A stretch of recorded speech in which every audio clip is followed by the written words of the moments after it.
quay na te su chin phela ni chi lalpa chan dam na ka ha chol na nun tui ha te na nun na tui khur lu chat tua na kang ve ngai lo tu kan ta na bua sai van ko kher moyan sang ve turin in pe to em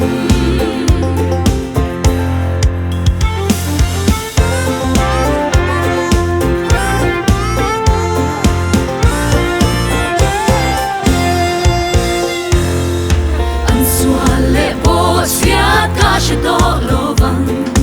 lalpa pathianin adi afangi rim le lom takin ka choi moyanga swa zela fakin ka fa swalang nun tui ha te na nun na tui khurlu chattua na kang ve ngai lo tu kan ta na bua sai van ko kher moyan sang ve turin in pe to em